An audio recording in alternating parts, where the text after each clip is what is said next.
Started as a luxury sedan and ended as Godzilla. It wasn't available to most of us for decades, but it's an icon around the world. An evergreen star of video games and movies, Nissan Skyline is the quintessence of forbidden fruit. In the late 90s, Japanese import culture exploded, and suddenly posters of JDM cars covered American teenagers' walls. Supras, RX-7s, 300ZXs, 3000 GTs, MR2s, S13s, S14s, Integras, Eclipses, Civics. But for many, one car stuck out. Twin turbo, all-wheel drive, it looked like a buff Maxima, and we weren't allowed to have it. This is everything you need to know about the Nissan Skyline in less than 10 minutes.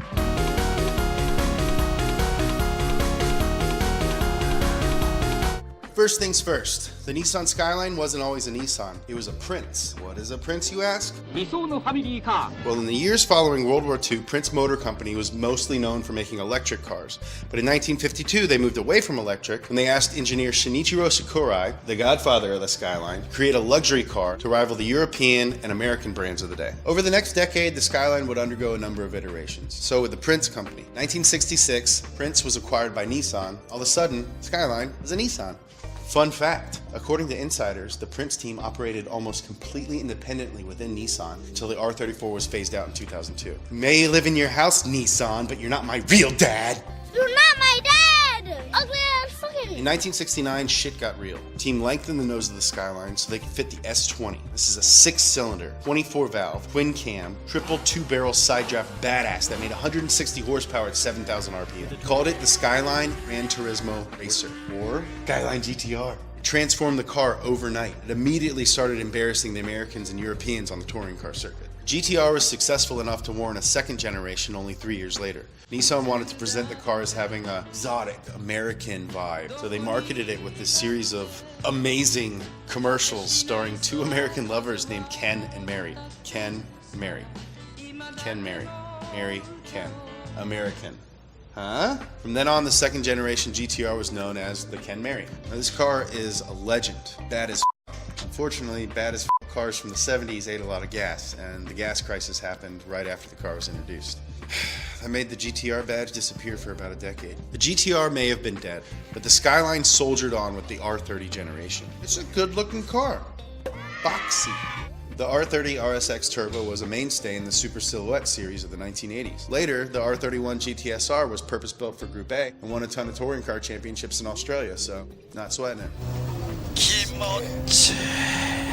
As the 80s continued, gas crisis disappeared, Japanese economy recovered, Nissan got more money, and they were finally able to focus on the GTR brand that they abandoned a decade earlier. In 1989, the Skyline R32 GTR debuted. It had a straight six, 2 turbos, all-wheel steering, and 4-wheel drive. This is the beginning of the Skyline that most of you guys know. This is the beginning of Godzilla. Fun fact. Although the R32 was listed as having 289 horsepower, it really had closer to 320. This was part of a gentleman's agreement between all the Japanese OEMs to not brag about their horsepower. Around the time that the R32 debuted, drifting started taking off, and Nissan had a Skyline for that too. The GTS-T was basically the same as the GTR, but it was rear-wheel drive, which means it's good for skids. Around the corners, licking it. The R32 kicked off the 90s, which is the golden era of Skyline. The R33 and R34 that followed only cemented the dominance of Godzilla. The changes between these 3 generations are minimal. They lightened up the front end, improved structural rigidity, moved the battery to the back, made the high-cast electric, and improved aero as well as update the cosmetics. This is the Skyline we fell in love with. This is the car that made it a legend. This is the reason for Brian O'Connor / Spilner. This is what many people picture when they hear GTR. During this time, Nissan made a number of low-volume, high-performance variants of the GTR. Nismo, Nissan's racing division, turned the R33 into the 400R, a 400-horsepower GTR. Later, the R34 got the M-Spec and V-Spec Neur editions. So now it's the late 90s. R32, R33, R34 have made the GTR a legend. People are importing them to the UK, to Australia, to New Zealand. But if you live in the States, you can't have one unless you're Paul Walker. Dude, I almost had you. In 2001, Nissan updated the Skyline to the V35. No longer a straight 6, now it's a V6. And hey, we even got it in America as a naturally aspirated 2-wheel drive Infiniti. Thomas. Sweet, thanks. For now, the GTR was dead again. Or was it? In 2007, Nissan announced it wasn't dead. And it was coming to America. And it was twin turbo. And it was all-wheel drive. And it's not a Skyline. It's just the Nissan GTR. Looks kind of like a fat 350Z. Is it a Skyline? Is it a continuation of the legendary Godzilla? Let us know in the comments. If there's other things that you think people should know, let us know. If you like this format, let us know what else you want us to cover. If you hate my face, let me know. If you want me to die, please tell me how. Please subscribe, comment, and share.